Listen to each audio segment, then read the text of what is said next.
Xiao Lin woke up feeling dizzy, like his head hadn't caught up with the rest of him yet, lagging harder than a bad connection. The non-stop noise around him only made it worse. He frowned, wondering why it was so loud, and looked around, trying to make sense of things. All he could see was a huge hall packed with strangers. As his vision slowly adjusted, he realized just how massive the place was. The entire space looked sleek and futuristic. Definitely not his bedroom, not even close.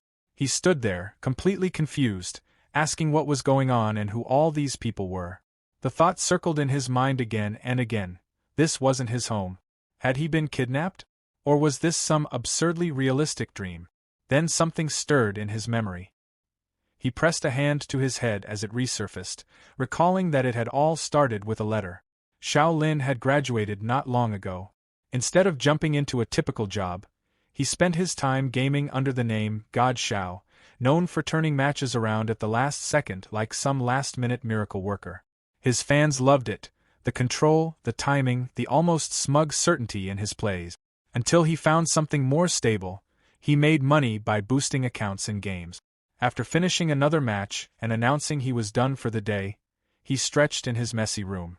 His life was simple, snacks within arm's reach, his phone never far, and endless gaming sessions. His father, however, wasn't impressed. The man had angrily said he couldn't believe he ended up with a son like him. Real supportive, that one. Wanting to prove he wasn't as useless as they thought, Xiao Lin moved out, determined to show he just hadn't found the right path yet. But less than 2 days after moving, things got strange. Late one night, someone knocked on his door. When he opened it, he saw a delivery guy who looked suspiciously out of place, like a background character who knew too much. The man handed over a package with a smirk and said it was for him. The moment Xiao Lin opened it, black energy burst out. A glowing system screen appeared, informing him that he had been accepted into Dawn Academy as a preparatory freshman. It confirmed his identity and announced that forced teleportation would begin. Before he could react, the letter disappeared, and he realized he'd been dragged into something he definitely hadn't signed up for. Now, back in the hall, Xiao Lin was still trying to process everything.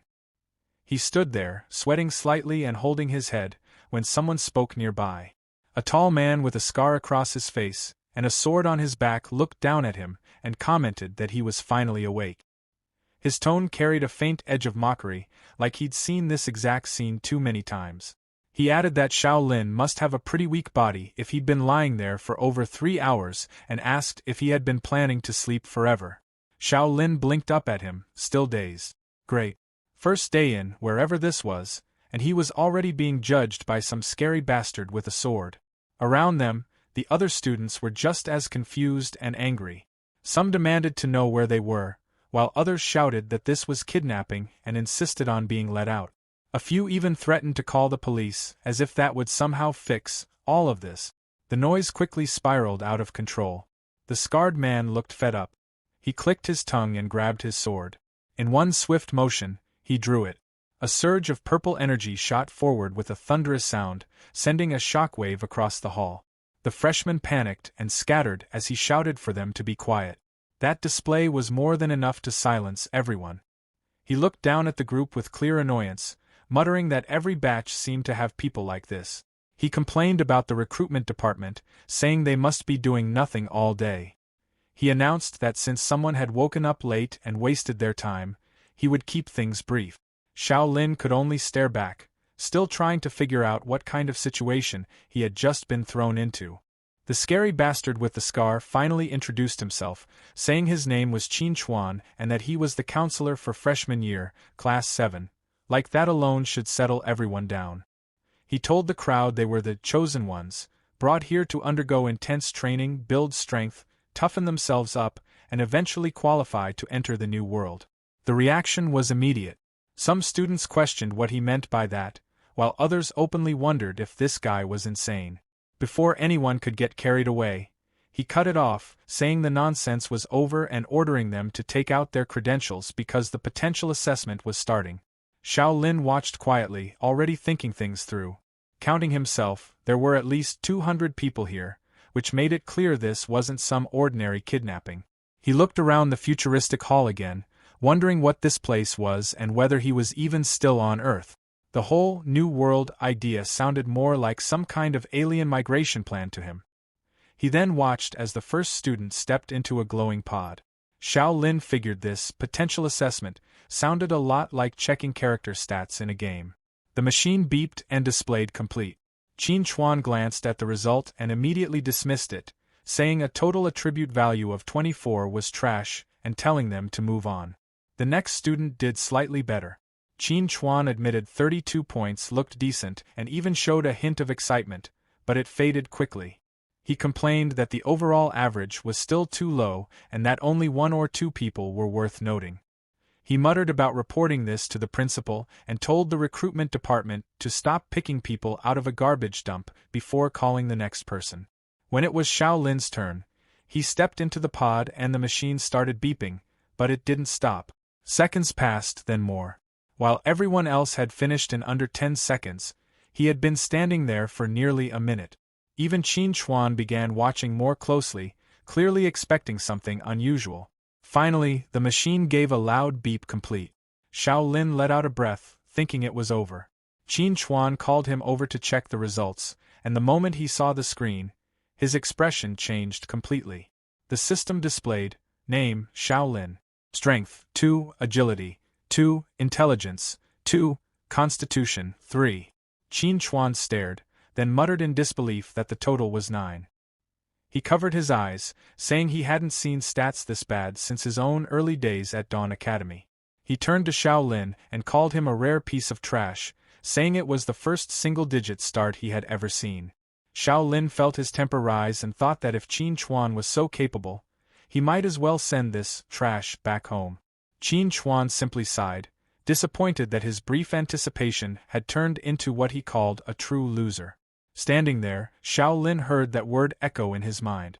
It brought back memories of his family looking down on him. From childhood to now, no matter where he went, he was always labeled the same way. A faint purple glow flickering in his eyes, wondering if he really couldn't escape that label even here. Qin Chuan held up a gold identity nameplate and said that with those attributes, entering the test would be suicide, and giving it to him was a waste. He tossed it aside carelessly. Xiao Lin caught it. He straightened and said that whether he was a loser or not wasn't decided by a single number, adding that he would try it himself no matter what. Qin Chuan smirked and said he would be waiting to see how reality hit him, warning him not to lose his nerve during the test. As he turned away, a girl asked about the gifted students he had mentioned earlier. Qin Chuan gave a short chuckle and explained that they were the lucky ones, practically supported by fate itself, the guaranteed survivors of the new world and the destined strong. He told the rest of the class to focus on passing the entrance exam first. A black-haired girl spoke up again, reminding him that he had promised they could gain unimaginable wealth and power in the academy. The atmosphere shifted as the weight of that promise settled over the group. The black-haired girl with glasses wasn't just standing there looking composed, she wanted answers. She adjusted her glasses and asked what price they had to pay for all those promises, her tone calm and confident, like a top student already thinking 3 steps ahead. Even Qin Chuan had to pause and check his note. He asked for her name, then read it off, Gu Xiaoye, his tone noticeably more polite than before. He added that she had the highest initial attribute values in the group, though he couldn't resist pointing out that it was a pity she didn't have a special talent. This time, he actually gave a proper answer. He explained that in this academy, credits and redemption points were the main currency, and they could be exchanged for anything, power, wealth, authority, whatever they wanted as long as they could afford it. Gu Xiaoye simply said she understood, keeping it cool. Xiao Lin, meanwhile, was doing a double-take. He hadn't expected this quiet girl to be the strongest one there. He also noticed how Qin Chuan's attitude toward her had completely changed. Clearly, the scary bastard had favorites. Then Qin Chuan turned back to the rest of the group and dropped the polite act, telling them that if they wanted to check their status, they just needed to recite check attributes silently in their minds. Xiao Lin lifted his nameplate and followed the instructions. A soft beep sounded, and a glowing interface appeared in front of him, laying everything out. Name, Xiao Lin. Student ID, 201235.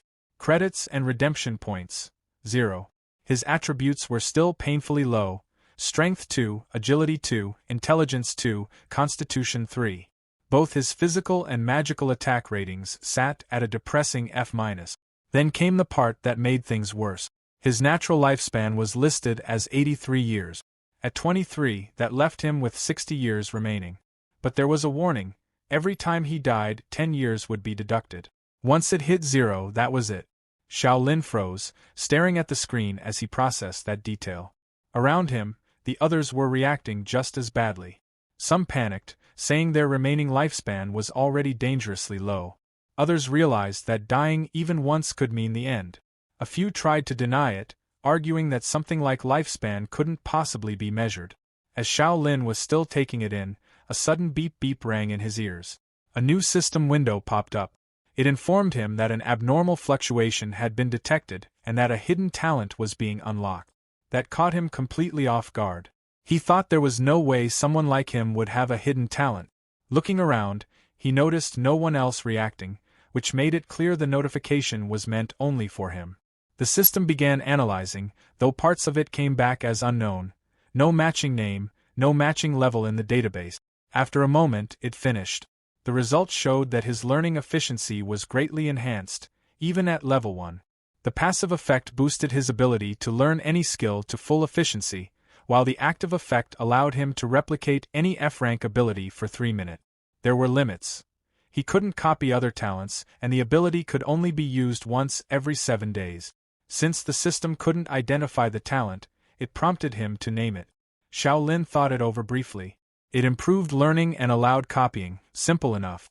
He decided not to complicate things and chose the name, Academic Genius. The system accepted it. Purple energy flared around him as the name was processed. The display updated. Talent name, Academic Genius. Level, LV1. Then it began assessing the rank. The energy intensified and the result appeared. SS-Rank Talent. Xiao Lin stared at it, realizing how far above normal that rank was.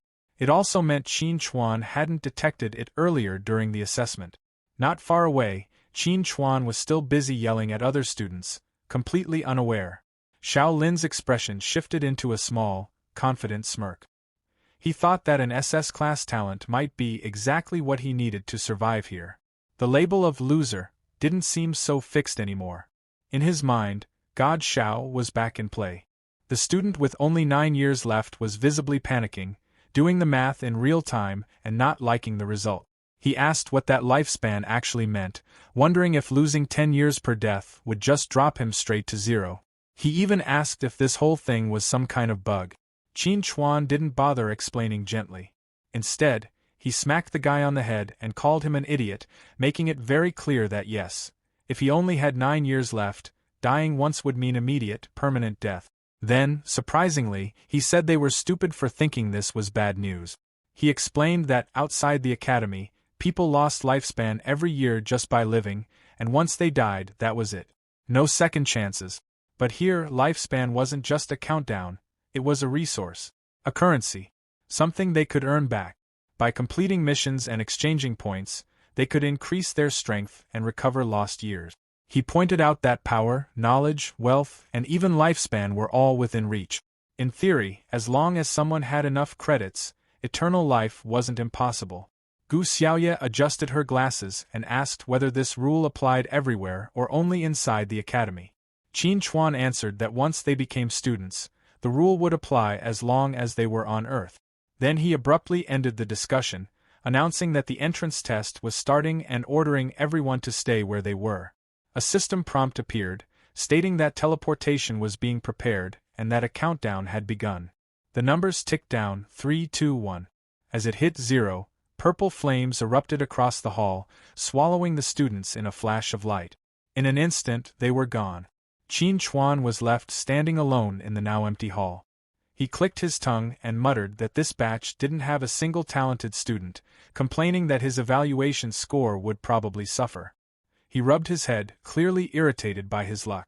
Then a loud laugh echoed through the hall. A man in a black t-shirt and camo pants walked in, casually smoking a cigar. He greeted Qin Chuan loudly and started bragging that his own class had produced 2 talented students, 1 A rank and 1 B rank, and even someone with initial stats over 40. Qin Chuan dismissed the bragging, saying stats alone didn't mean much and that talent was what really mattered. He mentioned hearing a rumor about a double S-rank freshman from Eagle Country the previous year.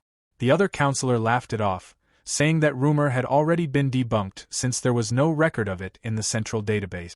He added that even S-rank talents were extremely rare.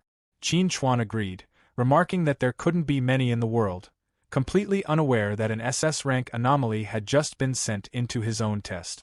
Meanwhile, deep inside the goblin nest, the air was thick with a sickly green fog. The students reacted immediately, gagging and covering their noses as they complained about the smell. Xiao Lin stood among them, noticeably less affected, focusing instead on his system screen. The mandatory mission was straightforward: escape the forest within 1 hour and reach the safe zone. The reward was 10 credits and 100 exchange points. There were also optional missions: kill 5 goblins or take down the Goblin King, for higher rewards. To prepare them, the system distributed a pre-student exclusive gift pack, each containing a random weapon. Then another notification appeared, clarifying that there would be no death penalty during this test. The mood shifted instantly. The earlier panic gave way to excitement now that dying didn't carry consequences. Xiao Lin opened his gift pack and received a novice staff with an F-rank magic rating. It came with a skill called Energy Ball, which consumed mental power. At the same time, he unlocked Basic Wand Mastery. He observed that the system felt very similar to the games he used to play: skills, stats, progression, all of it. Gripping the staff, he watched as faint purple energy began to gather at the crystal tip. With that, he seemed ready to start taking things seriously. Xiao Lin decided to test his new weapon and fired a bolt of purple energy from the crystal tip. The blast hit the ground and left behind a small smoking crater. A system notification popped up, informing him that his basic wand mastery had gained 2 EXP, bringing it to level 1 with 2% progress. He quickly realized that actually using a weapon increased experience points. With his SS rank talent boosting his learning speed, he figured he could level skills much faster than everyone else. Then reality kicked in. A sharp pain shot through his head, making him grit his teeth. He realized his stats were too low. His mana pool was tiny, and he couldn't sustain this kind of casting. A warning appeared, stating that his current mana was insufficient and he couldn't use Energy Ball anymore. Nearby, a muscular guy was swinging a massive blade like a maniac. He loudly bragged that he had unlocked Basic Heavy Sword Mastery and that each swing gave him 1 EXP point. Xiao Lin observed that using a specific weapon unlocked its corresponding skill. For a moment, he considered that if simply swinging a weapon granted experience, they could just stay here and grind endlessly. But he dismissed that idea just as quickly. Random swinging wasn't efficient, and the stamina cost for normal people would be too high. The time limit on the mission clearly existed to prevent that kind of behavior. He concluded that switching to a physical weapon might be a better choice for now. Just then, someone approached him. Gu Xiaoya spoke up, asking if he wanted to trade weapons. She admitted she didn't know much about games, but she understood that magic came with a cost, likely tied to mental power or intelligence. She believed the wand suited her better and implied that Xiao Lin might need something more practical. Xiao Lin introduced himself, and they agreed to exchange weapons. He handed over the staff and received a novice dagger in return. A system message confirmed the weapon, noting its F-rank physical attack, and that he had already unlocked Basic Dagger Mastery at level 1. He tested the dagger with a quick swing and found it much easier to handle. He also realized that having a teammate would make passing the test much smoother. He turned back to Gu Xiaoya and started to ask if she wanted to team up. Before he could finish, a loud voice interrupted. Wang Dalan stepped in, confidently suggesting cooperation, but only to Gu Xiaoya. He completely ignored Xiao Lin, boasting that his strength, constitution, and agility were all above 10 points. He asked if he didn't look like a much safer choice compared to what he called a pretty boy standing nearby. Xiao Lin muttered under his breath that high stats weren't everything. Gu Xiaoya looked at Wang Dalan for a moment, then calmly said she wasn't interested and walked away. The surrounding students reacted instantly, laughing at the rejection. Wang Dalan's face turned red as he snapped his head around, looking for someone to blame. His attention quickly locked onto Xiao Lin. He walked over and shoved him, demanding to know what he was looking at. He complained that seeing someone with single-digit stats annoyed him and accused Xiao Lin of being useless. Xiao Lin stayed calm. He said that whether they passed the test depended on their own abilities and suggested that Wang Dalin should conserve his energy instead of starting fight. That only made things worse. Wang Dalin grabbed Xiao Lin by the collar and lifted him slightly, saying he would show him what real ability looked like. Xiao Lin didn't struggle. He let out a quiet laugh and told him he probably wouldn't get the chance. Right behind Wang Dalin, something moved. A green, clawed hand reached out from the shadows. By the time Wang Dalin reacted, it was already too late. A goblin had leapt into the air, aiming straight for his head. A green goblin with a long tongue lunged at him and slashed across his chest, drawing blood as he cursed out loud. Still, he didn't go down. Gritting his teeth, he swung his oversized blade and split the creature in two. Panting, he wiped the sweat from his face and muttered that he'd almost died just now. Then, like any sore loser, he redirected his anger. He pointed at Xiao Lin, accusing him of just standing there and watching. He demanded to know if the brat had been waiting to see him embarrass himself, adding that a mere goblin shouldn't have been able to touch him anyway. That ego didn't last long. A strange noise came from the trees. He paused, confused, and turned his head, only to see dozens of glowing yellow eyes staring back from the darkness. The forest wasn't just dangerous, it was packed. The next moment, everything broke. Screams erupted as a swarm of goblins charged in. The group was instantly overwhelmed. People shouted in panic, begging the creatures to stay away as they were dragged down and torn apart. The air filled with chaos, and the flicker of digital damage effects made it clear. This wasn't just fear, this was real harm. Xiao Lin froze for a brief second, the weight of it finally hitting him. This wasn't a game. The stench in the air, the sting of wounds, even the wind brushing past him. It all felt too real. Nearby, Gu Xiaoya stood her ground with her staff, composed as ever, but Xiao Lin realized how naive he'd been. There was no respawn here. No reset button. The people around him weren't players. They were targets. Someone suddenly shouted that the goblins weren't attacking inside a nearby cave. That was all it took. The crowd rushed toward it, desperate to escape, pushing and trampling each other just to get inside. Xiao Lin made it in with the rest, taking a moment to catch his breath. For now, the cave seemed safe. Then the system interrupted. A glowing blue window appeared, showing a countdown, just under 30 minutes of protection remaining. So much for a safe zone. Xiao Lin knew waiting wasn't an option. He drew his dagger, his expression sharpening as he forced himself to think clearly. He started practicing his swings, striking the air repeatedly and focusing on form and force. A notification popped up, confirming that his basic dagger mastery had gained experience. It was slow, but it proved his theory. Experience only came from proper movement and effort. No shortcuts. He checked his stats again and grimaced. With strength at 2 and constitution at 3, he was barely holding on. Every swing had to count. Time passed, and the countdown dropped into the final minute. The warning turned red, signaling that the cave's protection was about to expire. The remaining students began to panic again. Some complained that the mission was impossible, others argued that ranged weapons were useless against fast enemies. The tension was rising fast. Gu Xiaoya, however, stayed calm, watching Xiao Lin from the side. As he paused to catch his breath, she spoke, saying that what he was doing was meaningless. Based on her calculations, reaching level 2 mastery would normally take about an hour, and they didn't have that kind of time. Xiao Lin looked at her, recognizing her sharp analysis. She continued, stating that reaching level 2 within the remaining time was impossible. But Xiao Lin just smiled slightly. He agreed that under normal circumstances it would take about an hour, but pointed out that his situation wasn't normal. He opened his status window, showing that his basic dagger mastery was already at level 1 with 98 out of 100 experience. He was only a step away. Gu Xiaoya looks genuinely surprised, her eyes widening behind her glasses as she realizes Xiao Lin caught her watching him. "You knew I was observing?" she asks, her voice a mix of curiosity and caution. Our boy just shrugs it off with a casual smile.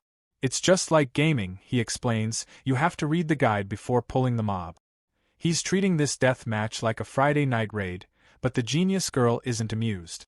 "I don't play games," she replies flatly, to which he can only offer a dry, "I can tell." After a momentary silence that's just a bit awkward, Gu Xiaoye decides to share the goods. According to her observations, these goblins are basically bottom-tier trash, probably F-rank standard. Their attack and defense are pathetic, and their weak points are exactly where you'd expect: the head and the heart. As long as you overcome fear, one-on-one isn't hard, she notes.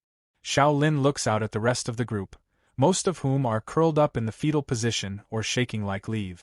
Yeah, he muses, this mission isn't actually hard, everyone is just scared stiff. It's a harsh truth, but in a world like this, if you lose the courage to fight, you've already lost the game. With the cave's protection timer ticking down to its final 2 minutes, the duo prepares to make their move. Time to go out, Xiao Lin says, gripping his dagger.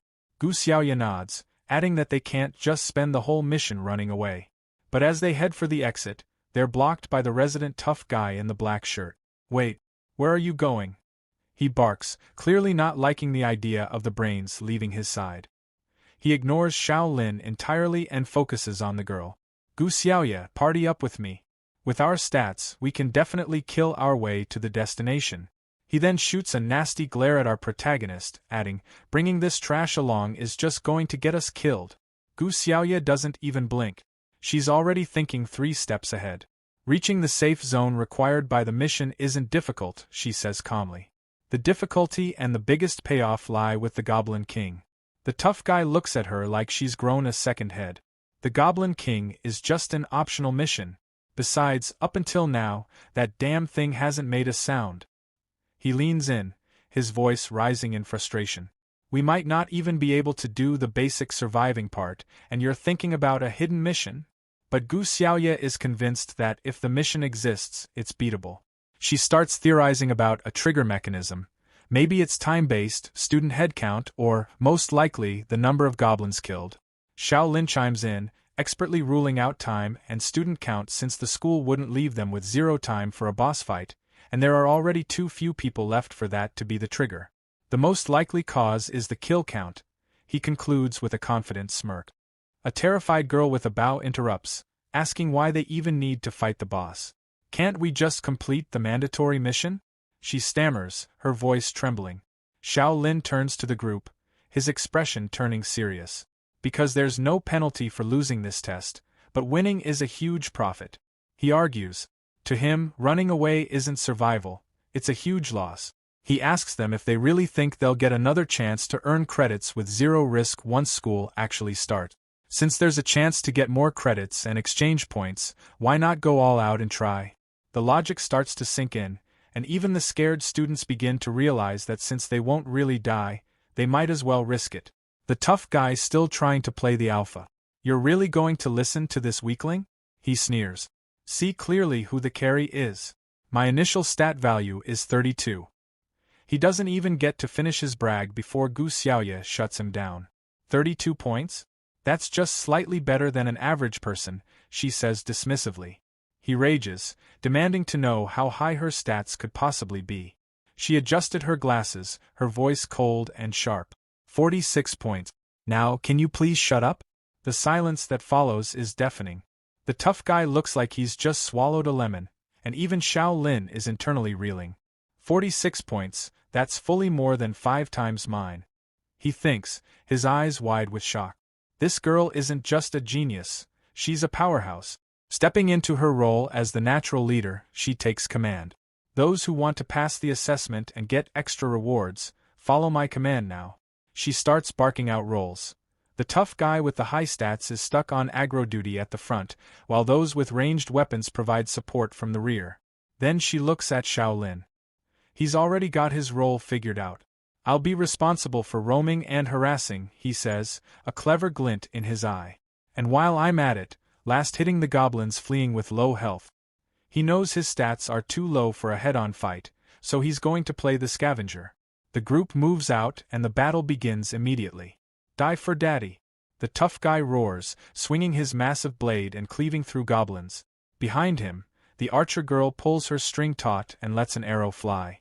It's chaos, but it's organized chaos.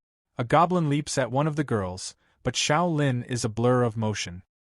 He intercepts the beast, his dagger finding its mark with clinical precision. A system notification flashes. slay Goblin X1. The girl thanks him with a shaky thank you, but he's already focused on the next target. Just like that, he reminds himself, don't get tangled in a frontal fight. Save stamina, and just look for the chance to land the last strike. It's a cold, efficient strategy, and it works. Notifications start flooding his vision. Slay Goblin X2. Slay Goblin X3.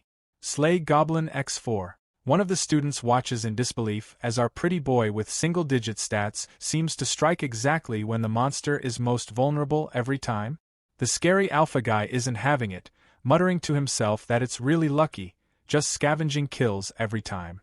But Gu Xiaoya sees through the luck. It's not good luck, she observes. He seems to always dodge the goblin's line of sight in advance, even predicting the goblin's movements. A new ping rings out, Basic Dagger Mastery EXP +6. And then, the screen flashes with the big level up. Basic Dagger Mastery level up. Current level, 2. Xiao Lin wipes a bit of grime from his face, thinking about how his gamer habits finally became a life-saving skill. Luckily, I managed to snag a set of immersive VR games back then and played like crazy for 2 months, he recalls. Otherwise, I really wouldn't be able to last hit so precisely. Suddenly, a sharp alert interrupts his thoughts. The system window announces, database detection complete. You are the first student among this year's freshmen to reach skill level 2. It turns out being a tryhard pays off as the school grants him a free skill unlocked, Heavy/LV1. The description reveals it's a powerful strike that depends on his current strength, though it's a stamina hog with a 1-minute cooldown. Xiao Lin clenches his fist, a confident grin spreading across his face. Leveled up and got a new skill, and just one goblin short, optional mission 1 will be complete. He spots his final target and lunges forward. He drives his sword into the creature, and the system confirms the kill. Slay Goblin X5. Optional mission 1 completed. He catches his breath, satisfied. Finally finished one mission. But just as he starts to relax, a strange static noise echoes through the clearing. Disappeared? The alpha guy stammers, watching in confusion as a nearby goblin literally dissolves into digital pixels. Hey, what's the situation? The disturbance intensifies as a massive announcement box takes over the sky. Goblin population reduced by 1/3, hidden conditions now met. Activating boss. A shadow so massive it dwarfs the trees begins to loom over the battlefield. The Goblin King looked down at the tiny humans beneath him, sizing them up from above. Xiao Lin, steady as ever, didn't look away. He kept his eyes on the towering figure. The Goblin King takes a deep breath, its chest expanding before it unleashes a bone-shattering roar. A massive sound wave ripples through the clearing, physical enough to distort the air. The archer girl from before claps her hands over her ears, her face contorted in pain as she cries out, "This sound wave, my eardrums are going to burst." Even our stud protagonist and the brainiac Gu Xiaoya are forced to squint against the sheer pressure of the scream. As the dust settles, a red system health bar flickers into existence above the monster, and it's absolutely massive. The text confirms the nightmare. Dungeon Boss Goblin King. The absolute unit stands there, steam hissing from its fanged maw, looking every bit like the final boss of someone's worst nightmare. Our guy notices that the smaller goblins have completely vanished, leaving them alone with the big guy. The survivors are losing it. One student stares at the screen in pure despair, shouting, "Are you kidding me? Its health bar is longer than my lifespan. How am I supposed to fight such a terrifying monster?" Another guy decides he's had enough of this Super Magic Academy experience, yelling, "I quit! You guys fight it yourselves," as he turns tail and runs into the woods. Our protagonist reaches out, shouting a warning, "Don't run around." He's realized something critical about the boss's mechanic. He notes that these goblins have a specific trait. Their field of vision is tiny, but their sense of smell and hearing are extremely keen. We see the Goblin King's ear twitch as it tracks the sound of the fleeing student's footsteps. Its glowing yellow eye locks onto the coward. Our guy grimaces, knowing that the student's actions just painted a massive target on his back. Meanwhile, Wang Dalin, that scary bastard with the giant sword, isn't ready to give up his carry status. He barks at the remaining survivors, "What the hell are you afraid of? We have numbers we can pile on and kill it." With a roar of his own, he leaps into the air, hoisting his massive blade high. "Big guy, take this blade. He swings with everything he's got, but the Goblin King doesn't even flinch. It just watches him with one bored, glowing eye before delivering a casual, point-blank punch straight into Wang Dalin's gut. The impact is brutal. The top-tier stat holder is sent flying backward like a ragdoll, smashing into a solid rock wall with a sickening thud. Blood sprays everywhere as he begins to dissolve into blue pixels. The morale of the group officially hits rock bottom. Run away. Wang Dalin got one shot. Let's run. The panic is infectious. One student is screaming as he tries to flee, but the Goblin King is faster. A massive green foot comes down, crushing him into the dirt. The boss begins a full-on rampage, swinging its oversized club to smash another student like a bug. It turns its attention to another girl, who is frozen in terror as the shadow of the club falls over her. Suddenly, a bolt of purple lightning streaks through the air. Gu Xiaoya fires a blast from her staff, but it only clips the monster's arm. The health bar barely moves. She bites her lip, frustrated. Miss. Hitting the limbs causes damage fall-off. We have to hit the vitals. The hot chick looks around at the absolute chaos. She reveals her inner thoughts. According to my original plan, the others would hold off the Goblin King while the other ranged attackers and I deal steady damage from the back. As long as everyone works together, we should be able to kill the boss before we run out of mental power. She watches the survivors scatter in every direction, dropping their weapons as they flee. But now the formation has scattered, my plan was still too idealistic. She stands alone, a tiny figure before the towering green mountain of muscle. The Goblin King raises its club, its yellow eyes locked onto the girl who actually dared to sting it. Suddenly, a voice cuts through her despair, shouting, "Are you an idiot? Run!" Her eyes widen in shock as she realizes she's about to be the next pancake. Just as the Goblin King swings his massive club, Xiao Lin dives into action. He slides right under the lethal strike. The club slams into the ground behind him, shattering the earth and leaving a massive crater where he stood just a second ago. He's not just running, he's calculating. After a smooth recovery, he realizes the trick to this green maniac's behavior. The Goblin King prioritizes whoever is closest. It's a simple aggro mechanic, and now that the small fry are gone, they only have to face the big boss. He calls out to the archer girl hiding behind a tree, telling her not to panic. He orders her to keep her distance and harass the beast from afar to create brief openings. She's clearly shaken, saying she will try before drawing her bow. Next, he turns to our talented mage, Gu Xiaoya, telling her that since her attack power is high, she needs to find a chance to chip away at the king's health. She nods with a serious response and gets to work. The team-up actually starts looking decent. Arrows fly and purple magic blasts streak through the air, raining down on the boss. Xiao Lin keeps the hype up, telling them to keep it up. But of course, the Goblin King isn't about to just take it. He lets out a deafening roar that shakes the very foundations of the dungeon. The boss slams his massive fists together, unleashing a glowing green shockwave that rips through the ground. Xiao Lin screams for everyone to watch out, but it's too late.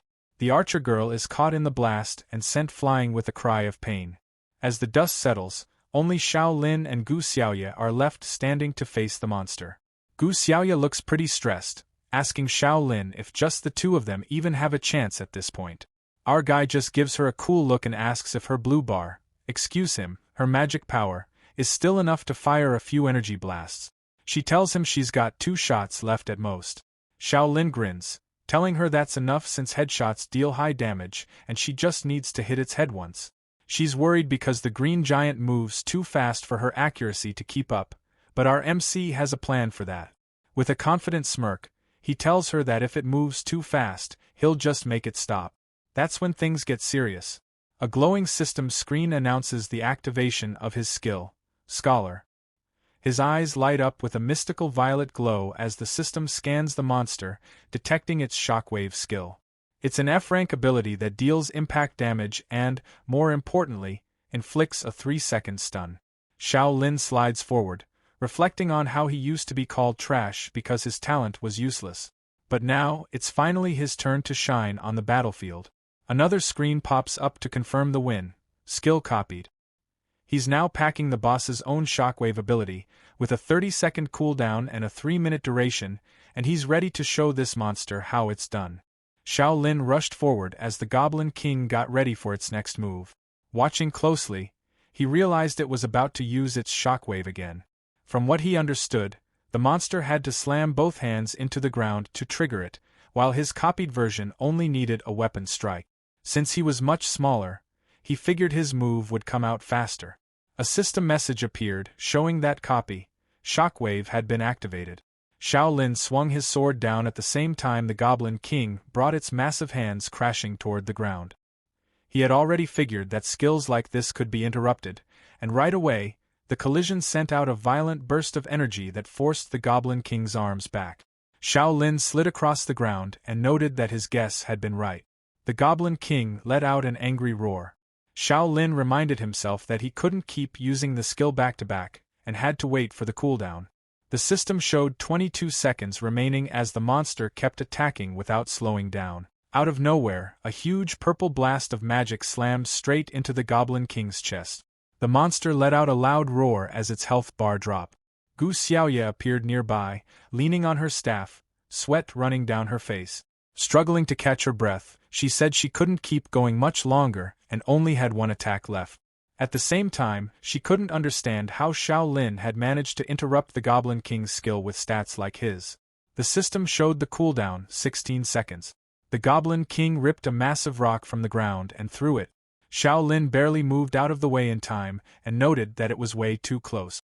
He realized the next hit wouldn't be something he could avoid. With a small grin, he decided he wouldn't even try to dodge. The Goblin King's fist came crashing down, and Xiao Lin raised his arm to block it head-on. Gu Xiaoye shouted his name as the impact kicked up a huge cloud of dust mixed with blue, pixel-like energy. When everything cleared, Xiao Lin was still standing. His arm glowed with that same blue light, and he told her he was fine. The system countdown dropped to 10 seconds. The Goblin King lifted its arms again, preparing another strike. As the timer hit 7 seconds, Xiao Lin moved straight under the monster, knowing his skill wouldn't work from too far away. At 3 seconds, he jumped up, eyes locked on his sword.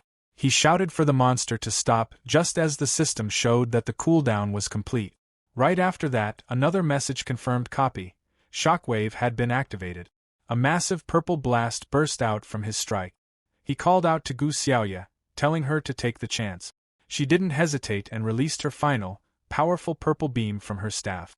The attack shot forward and went straight through the Goblin King's head, wiping out the rest of its health. The Goblin King's body started breaking apart into blue pixels. A system message announced that it had been killed, followed immediately by another confirming that the optional mission was complete. Xiao Lin let his sword drop as he tried to steady his breathing. He said they had finally taken it down, but right after that, his legs gave out. He fell forward onto the grass, muttering that this was supposed to be just a safe zone mission. Gu Xiaoye hurried over and looked down at him, clearly worried. As everything faded out, a single thought lingered in his mind, quietly saying that it looked like completion wouldn't be possible. The scene shifted to a sleek, high-tech boardroom. Several people sat around a long, glowing table as one of them asked if everyone had checked their class's freshman test result. At the head of the table, the Minister of Admissions, a sharp-looking man with a cigarette in hand, said he would go over the summary. He explained that 1,360 students had enrolled this year across 12 classes. Then he broke down the results. 560 students ended up in F rank, 450 in D rank, 200 in C rank, 83 in B rank, and 52 reached A rank. After a short pause, he added that 15 students had achieved S rank. That got people talking. One woman looked stunned, while a man said that reaching S rank meant clearing all 3 missions and making it out alive. He wondered if this batch of freshmen was really that strong and asked if many talented students had appeared. A muscular man said his class alone had 2 talented students, while a blonde woman added that her class also had 2, though they were only B rank. The minister confirmed that there were 13 talented students among the freshmen. He put out his cigarette and said this was the strongest batch in the last 10 years, thanking everyone for their effort. A man called Little Chin rested his head on his hand and said his class didn't produce a single talented student. The minister looked at him and said that even though his class didn't reach the safe zone, they still set 2 school records. Chin looked up, surprised. The minister explained that first, One class had 2 non-talented students receive S evaluations at the same time. Then he added that one of them broke the record for the highest intelligence stat since Dawn Academy was founded. The room went quiet as he added one more detail. The lowest overall stat record had also been set. He pointed out that both of these completely opposite records came from the same 2 students in Qin's class who got S rank. A display appeared, showing their stat charts. One clearly belonged to Gu Xiaoye, with an intelligence stat far beyond the chart's limits, while the other showed Xiao Lin's extremely low stats, with his highest being just a 3 in Constitution and everything else sitting at 2. The minister said this situation had even caught the principal's attention. A system message appeared. The entrance test had ended and teleportation was being prepared. In the next moment, Xiao Lin appeared in a clean, white hallway. He looked at his hands and said he actually made it, noticing that all his injuries were gone.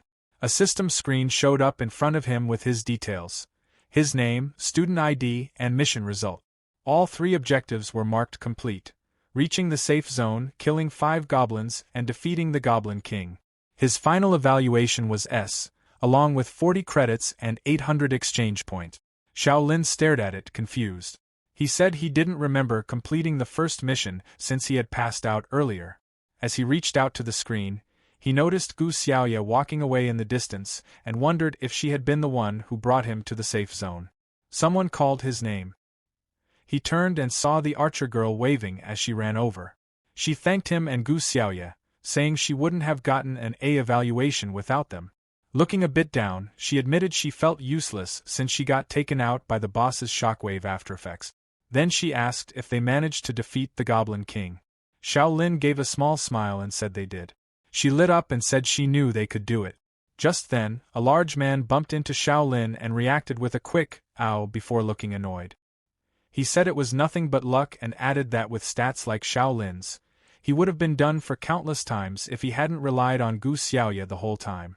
Not long after, Gu Xiaoye walked over, looking calm in her long coat. She stopped in front of Xiao Lin, said his name, and told him she wanted to talk to him alone about the battle. Her gaze stayed fixed on him, serious and focused. Xiao Lin and Gu Xiaoye stood together in a quiet hallway after everything finally settled down. Xiao Lin thanked her for what she did during the safe zone mission, but Gu Xiaoye kept things simple, saying it was just a mutual effort to get the best rewards. She adjusted her glasses and added that without Xiao Lin stepping in to interrupt the Goblin King's skill and create that opening, she wouldn't have been able to land the final hit. Xiao Lin listened, noting to himself how calmly and clearly she broke everything down. Then she brought up something else. She said that, based on his current stats, it shouldn't have been possible for him to interrupt a boss's skill in the first place. Still, she told him that everyone had their own secrets, and she wasn't planning to dig into his. She added that if anyone asked, she would keep it to herself. Xiao Lin thanked her, rubbing the back of his head a bit. Gu Xiaoye then mentioned that the Smart Brain system in their nameplates had a communication feature and suggested they add each other as friends. Xiao Lin agreed, and she told him to silently say Smart Brain to bring up the interface. As he did, a screen appeared in front of him showing his basic info, his name, student ID 201235, along with 40 credits and 800 exchange points. His stats were all low, with strength, agility, and intelligence at 2, and constitution at 3. Gu Xiaoye asked for his student ID, and he told her. Almost immediately, a notification popped up saying he had received a friend request from her. Xiao Lin accepted it, and the system confirmed they were now connected. Right then, Qin Chuan's voice echoed through the area, calling for all students who received an F rank to gather at the entrance right away. He then instructed everyone else to open their smart brain maps and head to the central playground. As people started moving, Qin Chuan called Gu Xiaoye over, saying he wanted to speak with her. She agreed and followed him, leaving Xiao Lin by himself. Xiao Lin opened his map and saw that the route to the playground went through the courtyard. As he watched Gu Xiaoye walk away, he wondered if Qin Chuan was interested in her because of her S rank, or if he had noticed something more. Later, at the central playground, the place was already packed with students under a clear blue sky. Xiao Lin looked around at the growing crowd and wondered how something like this would look in the real world, with so many people gone at once. Gu Xiaoye walked over and asked if he was okay. As she passed by him, Xiao Lin noted to himself that he hadn't said anything he shouldn't have. Voices suddenly called out, telling everyone to make way. A blue-haired young man in a student council uniform walked through the crowd. Not long after, an official told the students to line up according to their classes. The young man stepped up to a podium where a blue crystal floated in the air. He introduced himself as the student council president and explained that the principal was delayed but would arrive later. For now, he said he would welcome the freshmen on behalf of the academy. Before he could continue, a deep, terrifying roar shook the entire area. Xiao Lin and the others looked up as a massive dragon with glowing purple eyes appeared overhead, its huge body casting a shadow across the playground. Xiao Lin felt the pressure immediately, sweat forming as he stared up at it, trying to process the sight of a real dragon descending right in front of them. The massive purple dragon let out a roar that shook the entire area as it hovered over the students. There was no doubt about it, it was a real dragon. Xiao Lin stood there, unable to move, sweat running down his face as he realized his body had completely locked up from pure instinct. Not far from him, Gu Xiaoya was shaking as well, noting to herself that she couldn't move at all. The dragon slowly descended and landed near the podium where the student council president and the staff were waiting. Sitting on its head was an old man with white hair and a long beard. He casually apologized to the students, saying he got held up on the way and almost arrived late. The student council president gave a stiff smile and commented that the entrance ceremony had turned out a bit too grand. The principal immediately pushed back, saying it wasn't about showing off. He explained that he had just rushed back from somewhere else and had no choice but to ride the dragon because he was short on time. The dragon shifted slightly, looking bothered as the principal kept talking. He went on, complaining that the creature started acting up as soon as it arrived and even scared the students. He warned that if it caused trouble again, he'd turn it into a sofa. Xiao Lin watched all of this, thinking that this man was the principal, the one person who had the authority to see his scholar talent. The principal then said he had already looked over the entrance test results and that this year's batch was quite impressive. His gaze swept across the crowd, sharp and focused, making Xiao Lin tense up. A purple magic circle appeared on the ground as an amplification spell activated. The principal began speaking more formally, saying that normally he would start by introducing himself, but he figured the students were more interested in other things. He mentioned that many of them were brought here under confusing or unpleasant circumstances and were probably not happy about it. He pointed off to the side and said that if anyone had complaints, they should take it up with the admissions department, adding that they had a habit of delivering letters at terrible hours. He even said he'd make a new rule so admissions would only happen during the day. The crowd reacted with mixed expressions. Then his tone shifted completely. He said that was enough joking around and that he would answer the two biggest questions on everyone's mind, who they were and what they were here to do. Standing there as purple energy swirled around him, he called out for all the students who came from the old world to listen carefully. With a firm voice, he declared that they were colonists. He went on to explain that this place was called Planet Norma, also known as the New World. He said the purpose of Dawn Academy was to train the best pioneer colonists. In the end, he made it clear. Norma was the world they were heading to, the place they would fight in, and the territory they would one day take over. The principal's voice carried across the entire stadium, loud and full of energy. He told the students that their normal lives had ended the moment they opened their admission letters. According to him, what lay ahead was something far bigger. Some of them might grow into battlefield commanders leading armies and taking new lands, while others could become powerful magisters uncovering truths and controlling the laws of nature. He even mentioned that a few might rise high enough to shape the rules of an entirely new world. With a dramatic motion toward the dragon behind him, he went on to promise strength, knowledge, power, and even the possibility of living forever. He said that everything the new world had to offer would be within their reach. Then he introduced a new rule. He explained that freshmen had always been banned from entering the new world early, but this time things would change. He announced that the top 3 students in the university term comprehensive exam would earn the right to go there ahead of everyone else. That immediately got a reaction. The student council president stepped forward, clearly uneasy, and said this decision involved the freshmen's safety. The principal didn't let him continue. He cut him off with a sharp look. The president instantly backed down, sweating as he quickly corrected himself, and said he had spoken out of turn. The principal, now satisfied, ended the assembly right there. Xiao Lin watched the whole thing closely. He noticed how intense the president's reaction had been and quietly wondered if the new rule came with hidden risk. Still, he didn't dwell on it for long. He decided his main focus should be using everything the academy offered to build his strength. Just as he was about to leave, Instructor Qin Chuan called out and told him to stay. Xiao Lin turned back, and Qin explained that based on academy rules, the top scorer from the entrance test automatically became the class monitor. Since Gu Xiaoya had stepped down, the role now fell to him. Qin added that being a monitor came with extra credits, better resource access, and special perks, things that could really help someone ranked at the bottom. He also mentioned that the position would be reassigned after 3 months, once the comprehensive exam was over. Right then, a holographic message appeared in front of Xiao Lin, stating that he had been appointed as the acting class monitor of freshman year class 7 by Instructor Qin Chuan. Qin told him to go through the extra manual sent by the smart brain before leaving. On his way to the dormitory, Xiao Lin kept thinking about what privileges really meant. At the reception desk, a sophomore explained the dorm rules, saying the doors closed at 7 p.m. and opened again at 6 a.m. She warned him that staying out overnight would cost him credit. Xiao Lin nodded, taking it in, but the moment she checked his ID, her whole attitude changed. She looked surprised and excited when she realized he was a class monitor. When Xiao Lin tried to downplay it and said he was only an acting monitor, she brushed that off and said no ordinary student would hold that role.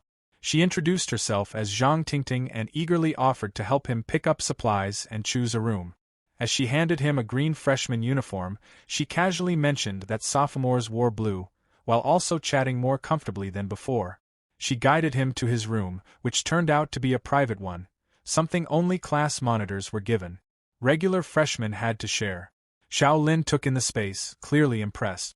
Zhang Tingting reminded him not to lose his identity nameplate, explaining that it was needed for entering rooms, buying things, and signing into classes. Before leaving, she added him as a friend and told him he could ask her anything about school life. She waved as she headed off, reminding him to choose his courses carefully.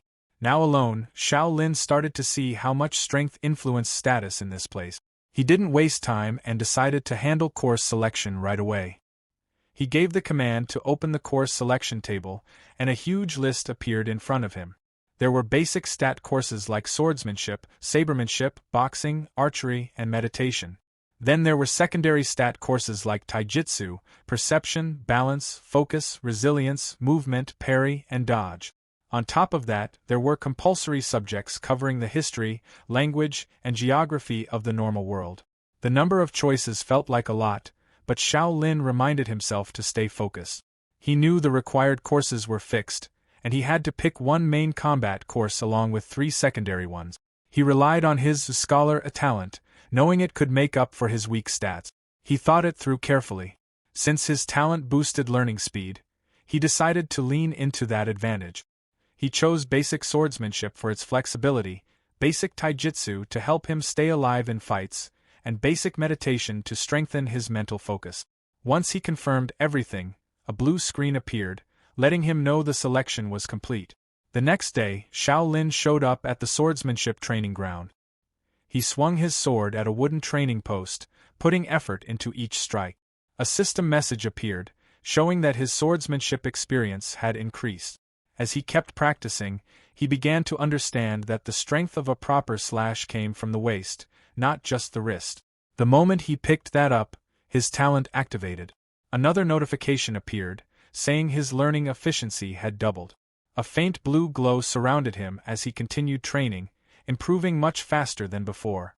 With his talent, Xiao Lin figured out that the power of a strike came from the waist, not the wrist. Once he understood that key detail, his movements became faster, and he trained with much sharper focus. Before long, his swordsmanship reached level 3, and he noticed that he was progressing at almost twice the normal speed. Nearby, another student dropped to the ground, completely worn out, complaining that his arms couldn't handle it anymore. Watching the scene, the instructor, Chung Na, commented that this year's freshmen were even worse than she expected. She then warned everyone that no one would be allowed to leave until they reached level 3 in swordsmanship. One student started complaining that choosing her class was a mistake and said she was way too harsh. Others joined in, pointing out that it usually took at least 3 hours just to reach level 2. Amid the noise, Xiao Lin called out to Chung Na, getting her attention. He told her that his swordsmanship had already reached level 3 and asked if he could leave early. Hearing that, Chung Na looked straight at him, clearly not convinced. She asked if he was joking with her. In the training arena, Chung Na called Xiao Lin over, referring to him as that lucky guy with single-digit stats who supposedly rode his teammates' effort to get an S-rank evaluation. She told him that if he wanted to skip class, he should at least come up with a better excuse, making it clear she didn't believe he had reached level 3 that quickly. Xiao Lin stayed relaxed and told her the data panel could confirm it, even suggesting she check it herself. Chung Na let out a dismissive laugh, saying there was no need to look at boring data. With a faint smirk, she decided to handle it her own way. A red system warning suddenly appeared, announcing that the substitute teacher, Chung Na, had activated high-level teaching permissions. Blue digital codes spread through the air, and the surroundings began to distort. Another notification followed, informing everyone that the all-system training simulation arena was about to open and telling students to get ready. Xiao Lin looked around as the training ground faded away. In its place appeared a dark, empty wasteland covered in piles of skulls and bones. Chung Na now stood there in dark armor that looked like it was made from bones. She told him that instead of staring at numbers, it made more sense to test things in real combat. A system message popped up, welcoming them to the all-system combat simulation arena. They stood near the remains of a massive skeletal creature, as Chung Na explained that the academy had removed the original rules of the normal world and poured huge resources into building this training space.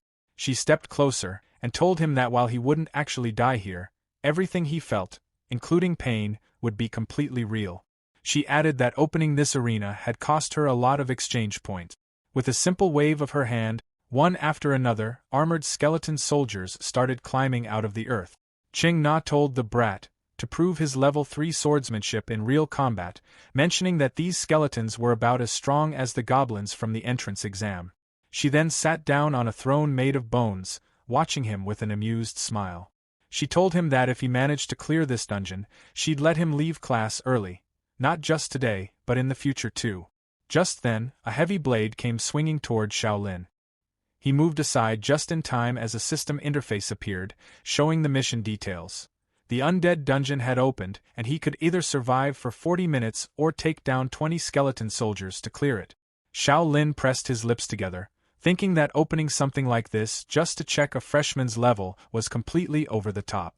Another notification appeared, saying he had received a fine iron dagger, with a low physical attack rating. He tightened his grip on his sword, sweat forming on his face as he understood his options, either hold out or fight his way through. He chose to fight. He rushed forward and struck a skeleton across the neck. The system updated his progress, showing one enemy down out of 20. As he moved, he worked it out in his head. If he targeted weak spots, it would take about 2 hits per skeleton, meaning around 40 clean strikes to finish everything. Getting ready, he moved toward the center of the group. From her bone throne, Chung Na watched closely. She hadn't expected this. She had assumed he would panic, apologize, and ask her to shut everything down right away. Instead, he charged straight in. As she continued observing, she admitted to herself that his movements were actually solid. His steps, the way he used force, and the angle of his strikes all looked properly trained. It left a strong impression on her. She admitted to herself that he was better than the others, but also noticed that his base stats were still quite low.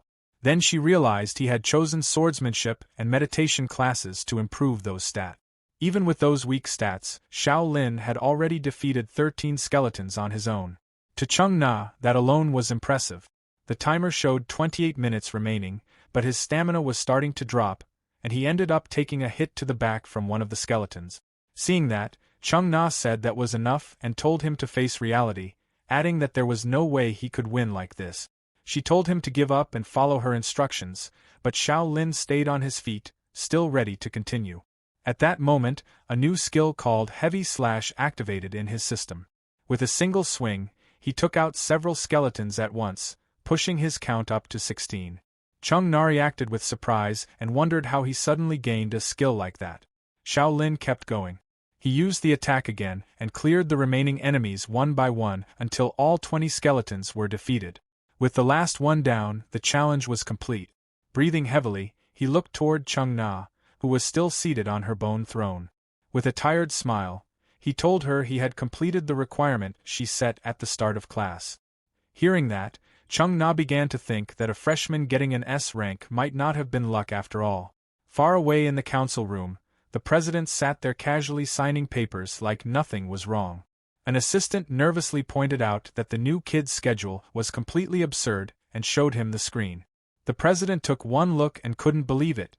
Xiao Lin had literally picked every single class available. Later, over in the infirmary, Instructor Nana was going back and forth with the president.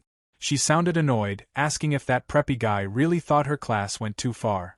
The president kept it calm, saying the complaint was only because the students were still clueless freshmen.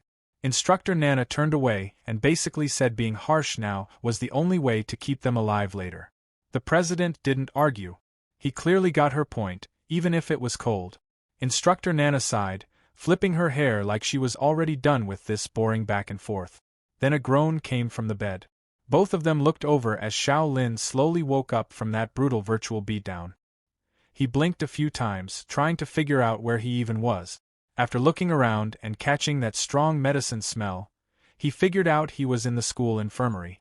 The president greeted him in a friendly tone, explaining that mental exhaustion from the simulation could hit hard, even outside the game.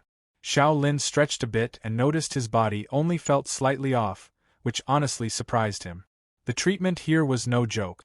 The president smiled, pointing out that Xiao Lin's recovery speed was kind of insane. The president told Instructor Nana to leave the room immediately.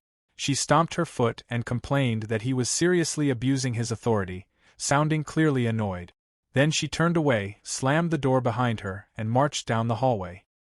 Out of nowhere, she popped her head through the door again and shouted at Xiao Lin. Pointing straight at him, she said she keeps her promises, so he was free to leave her class early from now on. Then she added a warning, trying to train both styles at the same time? Bad idea. Total disaster waiting to happen. Door slammed again. This time for real. Now alone with the president, Xiao Lin quietly thought maybe Instructor Nana wasn't as bad as everyone made her sound. The president cleared his throat and got straight to the point. He asked if Xiao Lin seriously hadn't read the manual, because stacking that many classes was, in his words, just plain dumb. He pulled up a screen showing two clear paths, physical and magical evolution. He explained that mixing both would mess up focus and slow everything down. Xiao Lin admitted he already knew that. Sure, being decent at everything early on could help in fights, but long-term? It would take way more time and effort. The president warned him again, but Xiao Lin didn't back down. He confirmed he understood the risks before making his choice. In his mind, he could already picture his skill tree branching out in all kinds of complicated directions. Gripping the sheet under him, he made it clear. He had the guts to go through with it. The president sighed, realizing this kid wasn't changing his mind anytime soon. Then suddenly, a notification popped up. It was from the director. The president frowned while reading it, clearly confused. Standing up, he told Xiao Lin that the old man himself had approved that crazy schedule. Still, he added that it would be adjusted so Xiao Lin wouldn't completely burn out by day 2. Left alone in the infirmary, Xiao Lin had a feeling that old man was watching him way more closely than he let on. Up at the top of the academy, sunlight poured into the director's office. The old man stood there with his back to everything, just staring out at the view, thinking about the chaos the new students were already causing.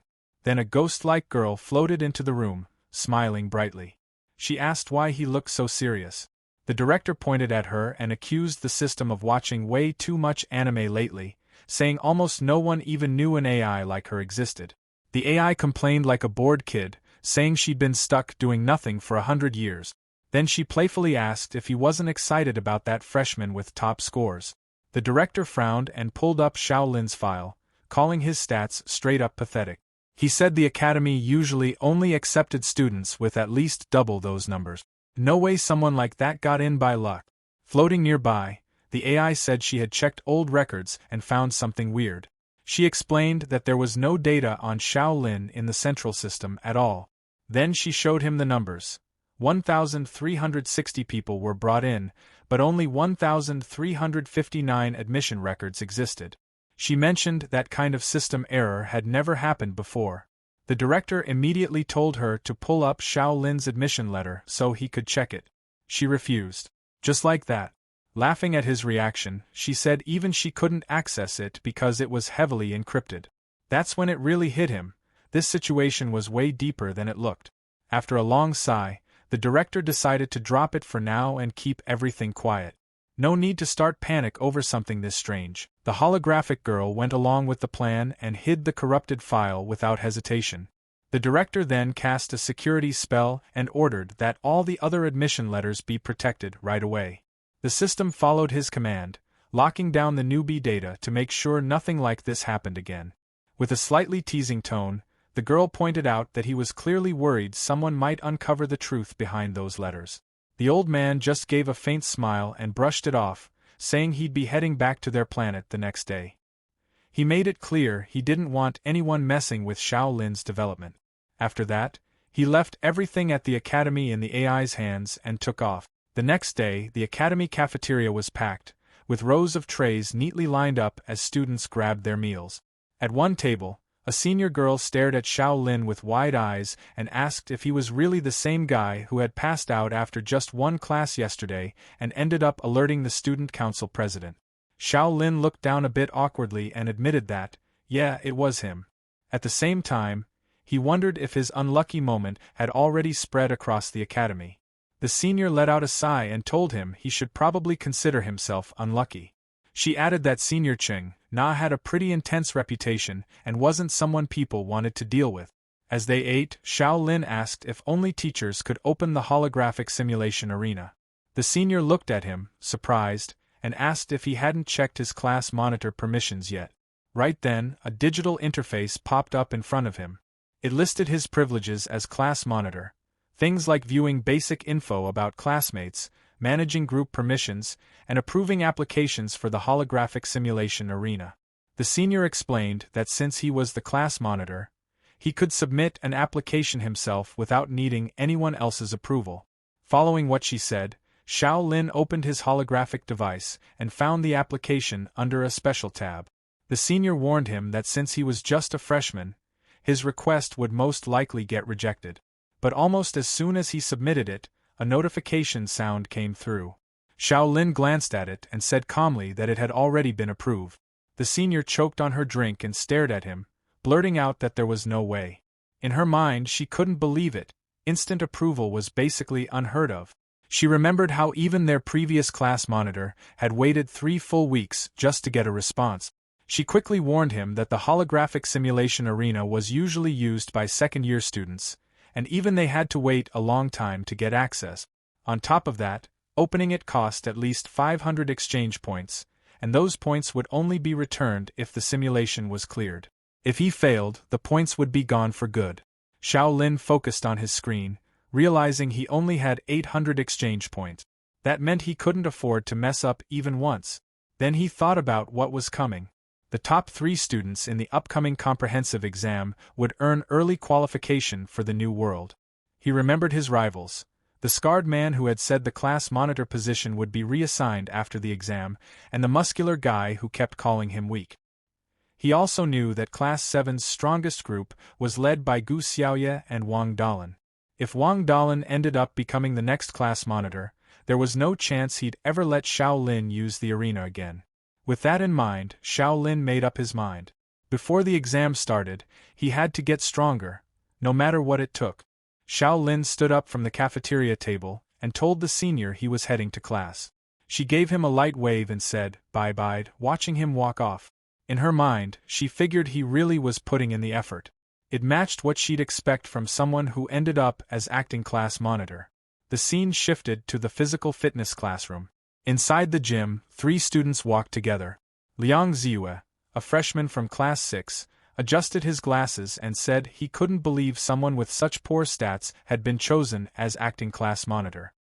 He wondered out loud if the instructor had lost his mind. Right then, a water bottle crumpled in someone's grip. Wang Dalin, built like a tank, crushed it in his hand. He said he had already looked into it and found out the instructors were just repeat freshmen from last year. To him, that explained everything.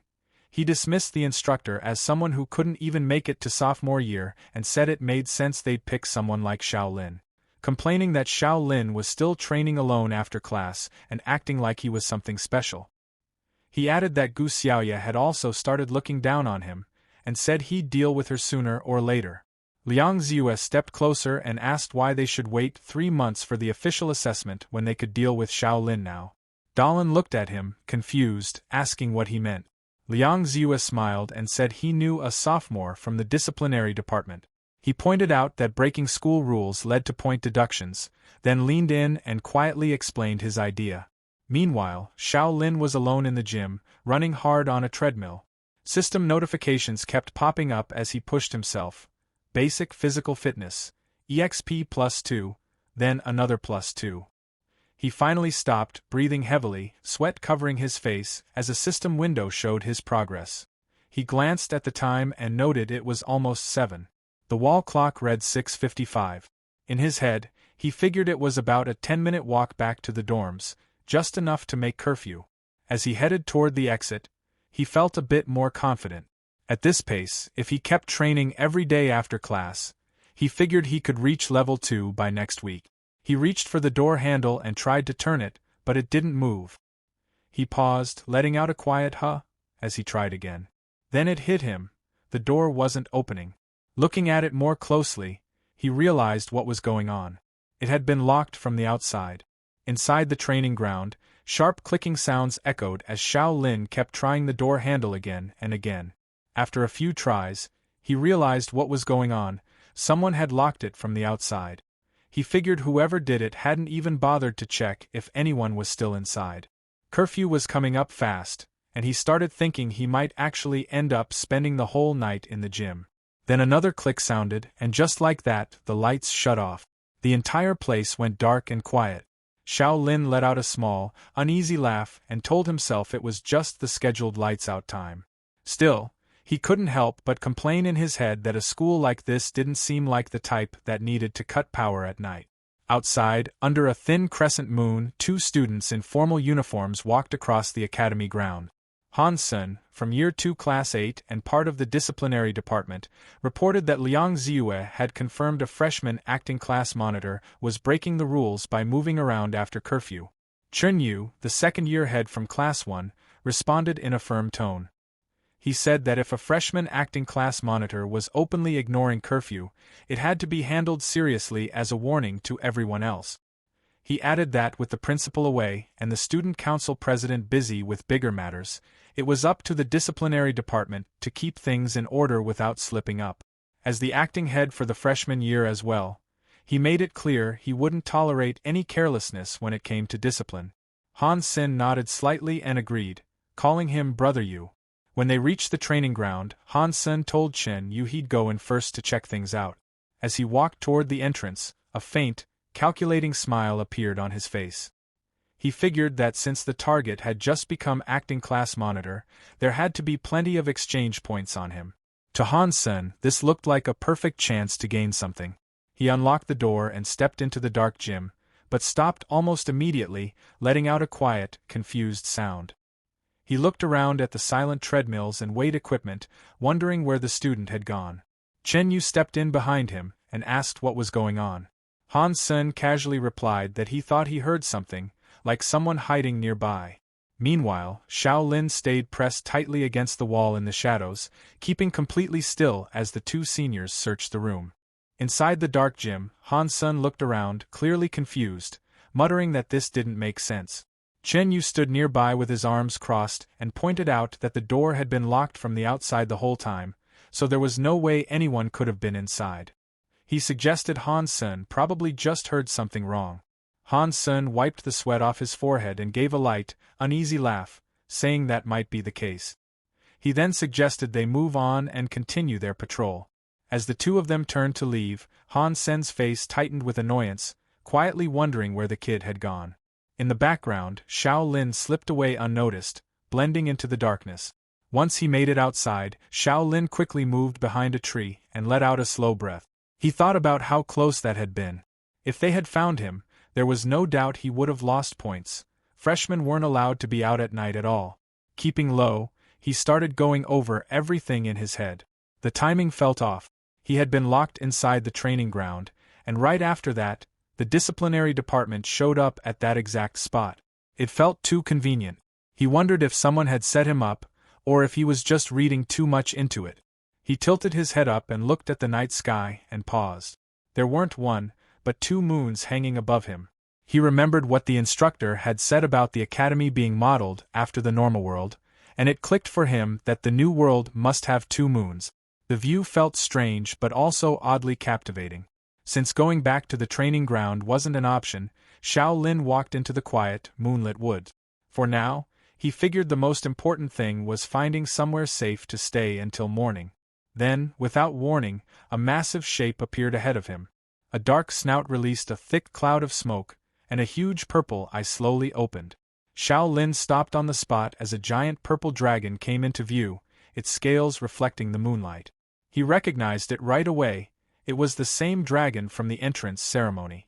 The creature began to move, its large wings spreading out with a heavy, sweeping motion. It rose up, towering over him, its glowing eyes fixed directly on Xiao Lin. Xiao Lin ran as fast as he could, pushing himself forward while shouting at himself to keep going. Faint blue streaks of energy trailed behind him as he moved. He glanced back, sweat running down his face, hoping the dragon wasn't right on his heels. He had no intention of ending up as its late-night meal, so he kept rushing through the dark forest without slowing down. Up ahead, he spotted a building and immediately decided to head for it. If he could get inside, maybe he could hide. He slipped through a wooden gate and finally slowed down, taking a moment to catch his breath. In his mind, he figured he should be safe now. There was no way that dragon would just follow him into a place like this. Once he steadied himself, he started looking around, trying to figure out where he had ended up. The place looked like a garden, but everything about it felt strange. The plants were oversized and unusual. Right next to him stood a cabbage, so huge it towered over him, making him wonder if it could even still be called a cabbage. As he walked deeper in, he noticed a bush covered in glowing red fruits. A sweet scent filled the air, and he found himself wondering if they were edible. Then his attention shifted to a large black bird nearby, something like a rooster.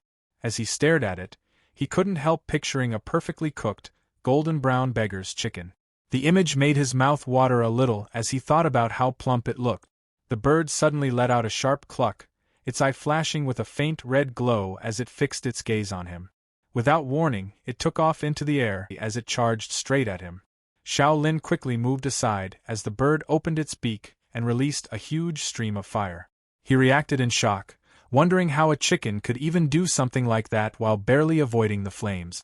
Just as the bird flew past, a hand shot out and grabbed it firmly by the neck mid-air, cutting off its noise instantly. Xiao Lin looked up, still catching his breath, and saw a man in a white robe holding the struggling bird with ease. The man's expression stayed calm as he looked at him and asked who he was. He then questioned which class Xiao Lin belonged to, why he was running around here at night instead of staying in his dorm, and what he was doing sneaking into his place and going after his chickens. That night, Xiao Lin found himself standing across from a strange guy who was casually holding a black chicken. The whole situation felt off, and it ended up changing how he saw the school completely. Still catching his breath from running earlier, Xiao Lin took a cautious step back and asked who the guy was. The man introduced himself as Song Junlang, saying he was the Minister of Logistics like it was no big deal, even though a freshman showing up in his area at night should have been a problem. His messy yukata didn't match his title at all, which made it pretty clear that in this place, status didn't always come with a polished look. Song Junlang gave Xiao Lin a teasing look and commented that it was impressive he'd already broken academy rules just 2 days in. Xiao Lin quickly waved his hands and explained he hadn't meant to break anything. He said he'd just been running away from a giant dragon outside. He went on to describe everything: how he got locked inside a training room like it was set up perfectly, how people from the discipline department chased him down like hunters cornering prey, and finally, how a huge purple dragon showed up breathing fire right behind him. After listening, Song Jun Lang just let out a short laugh and said it sounded like nothing more than a big lizard. He added that a creature like that wouldn't even bother with someone as weak as Xiao Lin. Hearing that stung. Xiao Lin paused, trying to process it, and then it started to make sense. The so-called dragon wasn't real. It was just part of a setup. Song Jun Lang went on to explain that it was a trick used by the discipline department to mess with new students. In a place like this, people in power liked to create problems for others because it made controlling them easier. As Xiao Lin listened, he slowly understood how deep the setup went. The real goal behind all of this was something called reward points.